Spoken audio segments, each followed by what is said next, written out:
So after detailed understanding about the moving coil galvanometer, let's move on to the electric motor. The electric motor is used to convert the magnetic field into the form of current. So we are generating the electric current with the help of the magnetic field. So now we know from the moving coil galvanometer we have a current carrying coil. When it is pivoted in uniform magnetic field, current carrying coil is there in the uniform magnetic field, it will begin to rotate. Now the coil will rotate until it is at a right angle to the field, then it will stop. Because when it is at the right angle to the field, there would be no force acting on it, so and it will stop. The direction of force on the coil will change every half rotation, and then the coil will continue to rotate. And how the direction of the coil of the force on the coil change? We need to change the direction of the force on the coil, otherwise it will stop. We all know it will come to the right angle and it will stop, and this is why we want to change the direction of force on the coil so that it will continue rotating. And how we are changing the direction of the force on the coil? It happens by the changing of the direction of external magnetic field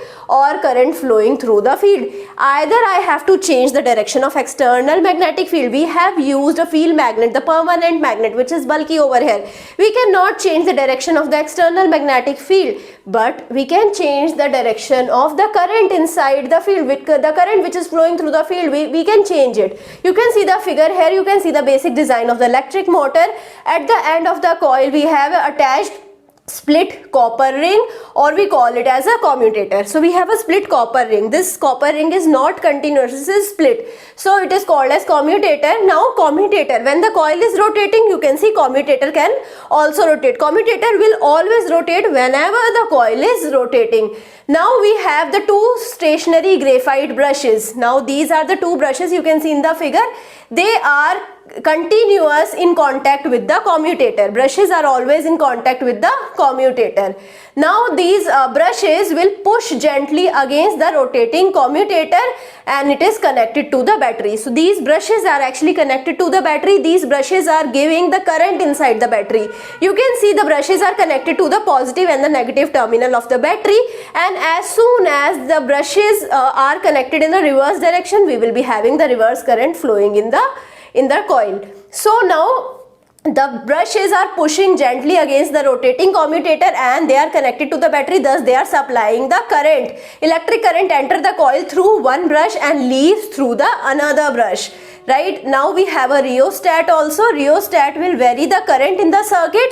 Rheostat will vary the power of the current that we will generate with the electric motor as well. It will vary the current in the circuit. How it is going to vary the current in the circuit? Actually, rheostat is a device in the electric circuit that can be adjusted to different resistances, changing the current in the circuit. So now we can have the different value of resistances. If I change the value of the resistance, I will always be having the different current in the circuit, right? So I will use the rheostat to change the resistance, thus I will get the changed current in the circuit. Now according to the motor principle, we know the motor principle, we will understand that the upward force is applied on YZ according to the motor principle. You can use the right hand rule also. You can see what is the direction of the force on YZ. There is upward force on YZ and the downward force on XW.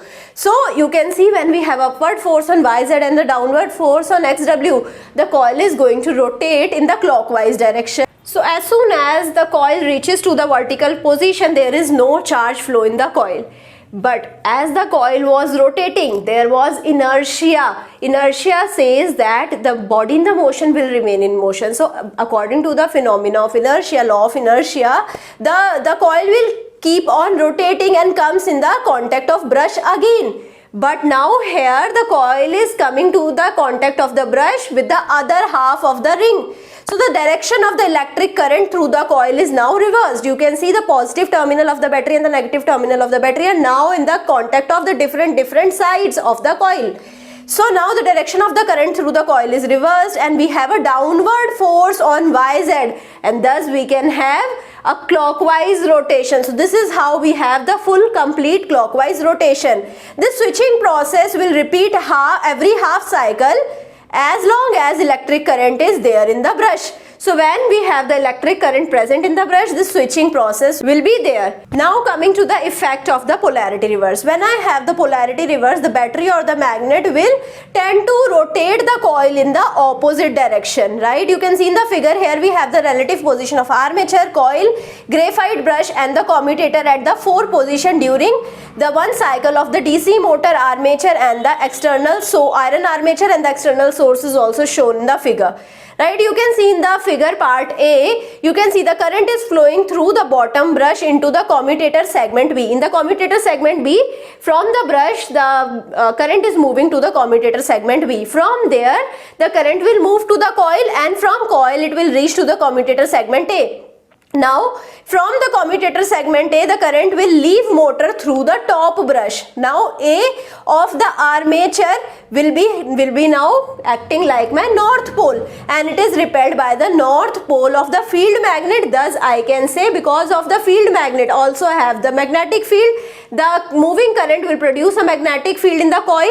So, these two magnetic field, the magnetic field of the coil, magnetic field of the field magnet will repel each other and the coil will rotate in the clockwise direction. In the part B, you can see the current is having the path tracing the same direction. Over here you can see A remains the north pole and it is attracted towards the south pole of the field magnet. Now at this location, this A, which is the north pole, is attracted towards the south pole of the field magnet. Now in the part C, you can see the top brush is connected to the commutator segment B and the current moves from the coil to the commutator segment B, then the top of the brush, and from there it will be reaching to the battery. So this is how the current is moving throughout the coil and from the coil to the commutator to the brush and reaching to the battery. So this is how we have the path of the current. Now over here we can see the AND A is treating as the south pole and it is repelled by the south pole of the field magnet, and thus we can see we have a clockwise rotation. In the part D, you can see part A remains same south pole, right? So part A remains south pole and it is attracted towards the north pole of the field magnet. Now when it is at the location where you can see in the figure, now here at this location the south pole is attracted towards the north pole of the field magnet, and thus I can see I have a one full rotation of the motor. Now with the help of armature I can increase the power. I can use the iron core. We know if I am replacing the air core with the iron core, we will be having the larger induced magnetic field, right? So the large number of windings also can increase the magnetic field of the armature. So I can use the iron core, I can use the large number of windings and we can get the larger power. So we can have the larger force on the coil which will give me the rapid rotation, and as soon as I am getting rapid rotation of the coil, I will get the more power. Now the field magnet over here is a strong electromagnet, right? We have to use a strong electromagnet so as to get a larger power from the motor. Now all the practical motor will be having more coils with the multi-segmented commutator. The commutator is multi-segmented. The coil is connected to two oppositely charged commutator segment.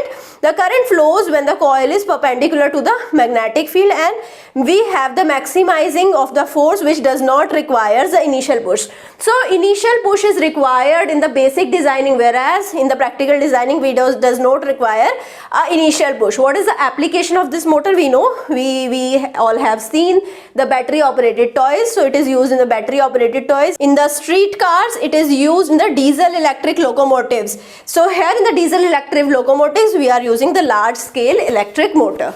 Right, coming to the MRI, we are going to discuss about the special application of the electromagnetism, which is the magnetic resonance imaging. It is a diagnostic technique that produces high quality image of soft tissues inside the body. With the help of X-ray, we were making the images of the hard tissue, that is bones inside our body. With the help of MRI, we are making images of soft tissues inside our body. So it was developed in 1977 by Dr. Raymond V. Damadian. And coming to the basics of MRI, you can see in the figure we have a MRI machine, which is a cube shaped machine. You can see the patient is set inside the machine. This patient is going inside the machine, and here we use a large electromagnet which is generating the extremely powerful magnetic field, and with the help of this extremely powerful magnetic field generated by this large electromagnet, we can get the 3D pictures. Now here this magnet is a very powerful magnet. This can attract the metallic materials. If you have some rings which are metallic rings, if you have anything of iron which you have wore, so you have to remove it before going inside this machine, right? You have to keep your bank cards also aside because these are having metallic coating which can go away when you go inside the machine, right? So now here we use the three different types of magnet. First is a resistive magnet which uses coil through which current is passed. Second is a permanent magnet, right? So in the resistive magnet, only when the current is passed we have the magnetic effect. In the permanent magnet, the magnetic effect is permanent even though you are not having current. If you are having any condition, the permanent magnet will always be giving the magnetic field. And the third type of magnet that we have is a superconductive magnet. Superconducting magnet is having a larger coil, right? So now when it is cooled down far enough, when you take the temperature very less, the superconducting magnet will have the current pass without the resistance, right? Here we have the high current pass without any resistance, so power loss is very less and we will be having very efficient magnetism produced, and it is also less costly. Coming to the working of the MRI, how MRI is looking into you.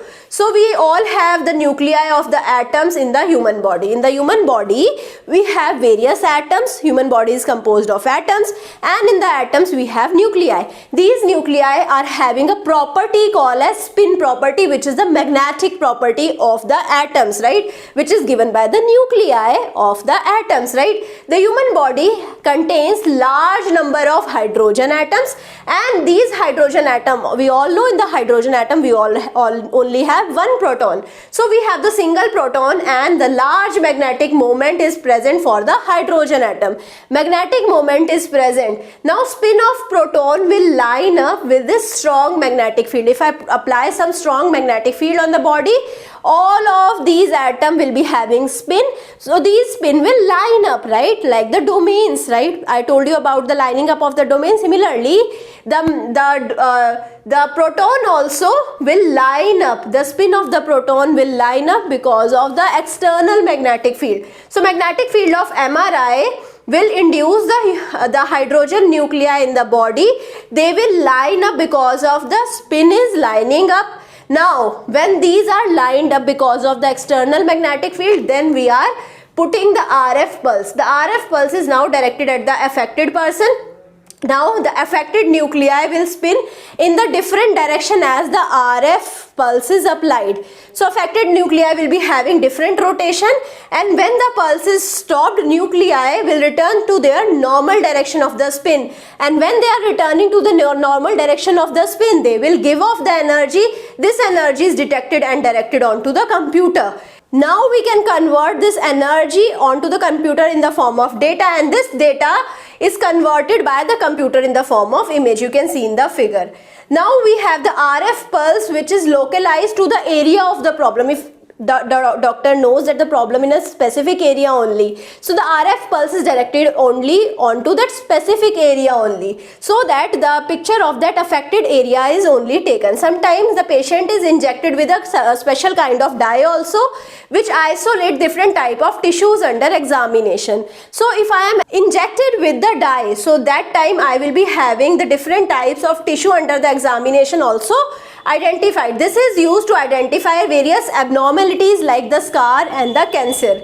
Now coming to the advantages and the disadvantages of MRI. Advantages. So it is good at detecting for the torn ligament and the muscles. If I have a torn ligament in the muscle, I have to go for MRI. If I have the abnormal growth, also if I have the infection, I have to go for MRI. This is good at detecting all these things. It is ideal to diagnose tumors, cysts, multiple sclerosis, stroke conditions. It can take image in any plane, and also they do not use any kind of radiation which are harmful to our body. Coming to the disadvantages. So some people can't be scanned with the pacemakers, as well as some of the claustrophobic people who cannot go in a very compact region because of the space issues. They fear the area which are having less space, right? So the noisy machine will also give headache and the discomfort to the patient, and it is expensive machine and it is having a costly maintenance. So these are all the disadvantages of using the MRI machine. I hope you understood all of the things related to this chapter, and I hope you understood the initial part of the video where we discussed about the theory and then we discussed about the various application also. If you have any doubt, you can put the doubt in the comment, and if you have still not downloaded our mobile app, you have to download the mobile app, see the various courses, and also if you have not connected with us on the Instagram and LinkedIn, please do that as well.